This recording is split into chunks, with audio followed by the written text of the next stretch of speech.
Ricky, 9 straight. How pleased were you with that performance? What impressed you most?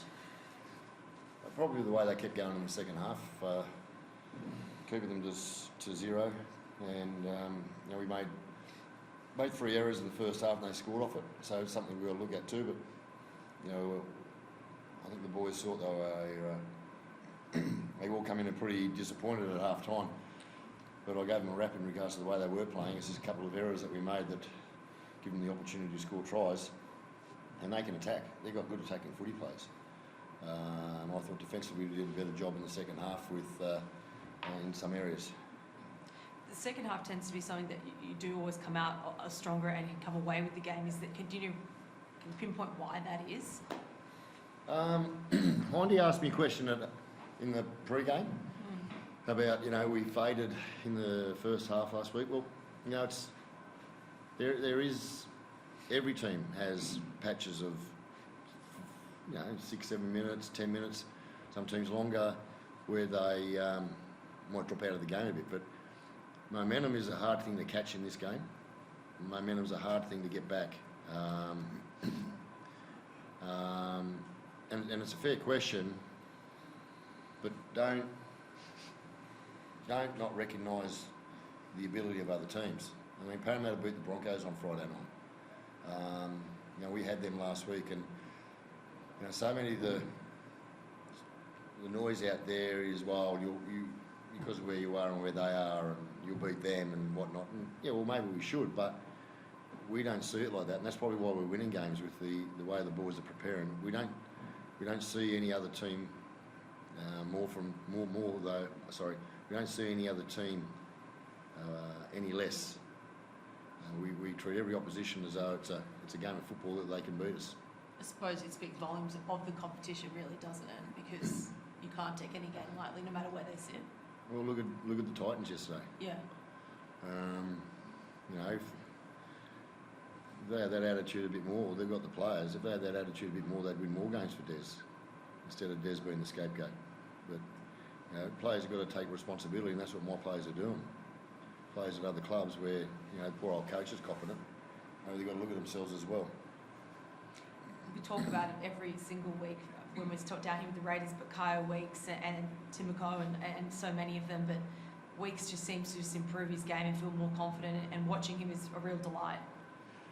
Well, I said that last week, that where we'll be in a couple of years' time, we'll be a better football team next year, and we'll be a better team in 27, because these guys are going to get 2-3 years of playing together. That's why we were re-signing these boys, because we want them to have some longevity to play together. Our senior players, apart from Papa, our senior players are at an age where they'll play for 3, 4, 5 years together with these younger blokes coming through. And that's how you build combination and cohesion. And talking about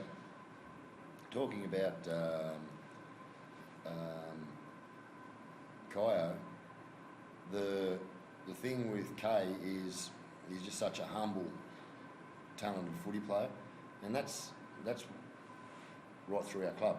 We want that humility. People talk to me about complacency. There is no complacency, because these blokes, they'll eat somebody if they see complacency in their preparation, and that's such a help for a coach. You were calling for that last play down there. Yeah, I know. I ruined the emotion a bit, because I was so shitty, because we practice being disciplined to get back, and it's an awareness thing. And we just chatted. Xavier and I just chatted, but the message was for everybody. You can't be a half a metre offside like that. It happened the other night in the game. It's your job to be onside. And I bet you, is it Reece Walsh was in? I bet you if Reece Walsh went back and looked at it now, he would think, I've only just got to show a little bit more discipline by looking at where the kicker is, instead of being naive. And Xavier's the same. And it's a wonderful message for my whole team. Yeah, it's particularly this business end, as we're going to get 6 more rounds of the regular season, and against crunch time, that's where that can be the make and break on it. Yeah, it's crunch time now. Like teams are playing for the 4, teams are playing for the 8, teams are playing for their season. This time of the season, it's exciting for the fans, because their teams are all playing for something, and it makes every game hard. How is Kyo? Sort of came off at the end Yeah, he's quite confused. He didn't know why, and I said, mate, I'm just giving you a break, Christ. And then after the game, I said, what's it like being dragged? You know, so. No, I just, he does a lot of Ks, and even just not.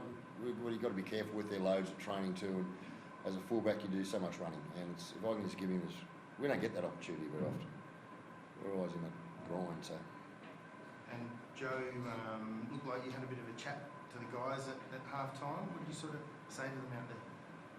No, we just said, we always say just calm down, get in there, get our rest, and then let the coaches touch on what we need to work on.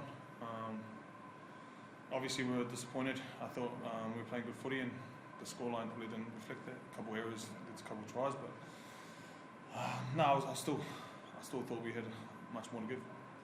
The whole forward pack was sort of pretty massive today. Yourself, Papa, Corey, the 2 second rowers as well, and guys on the bench.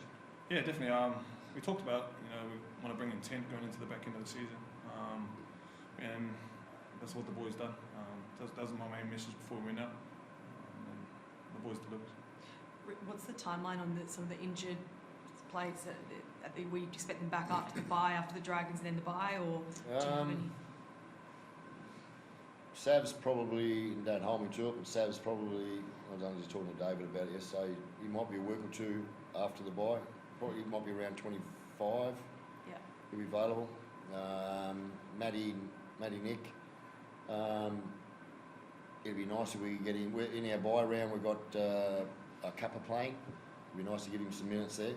Yeah. And so, they're going to come back at a really important part of the season. Obviously, there was a little bit about Sebastian Chris, and then Sagi replacing him today.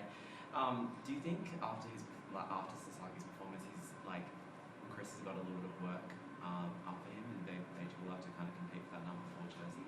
It's lovely having depth. It's when you're categorising your roster.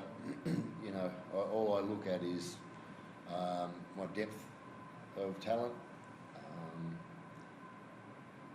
and that's where we're quite fortunate at the moment, having a guy like Simi Sasani. I was asked pre-game why I'd move Simi there, and I think Simi showed everybody why. We got great trust and faith in Sim. He's a very, very talented footy player.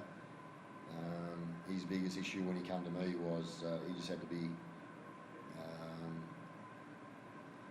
I just had to be very strong in regards to how I got him fit, because he's fit now, he's healthy, and you can't play football to your maximal level if you're not fit.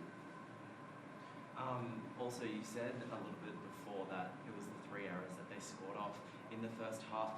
Was there kind of anything else that you can kind of take out of that first half and put into training this week? Yeah, there's been a little bit. If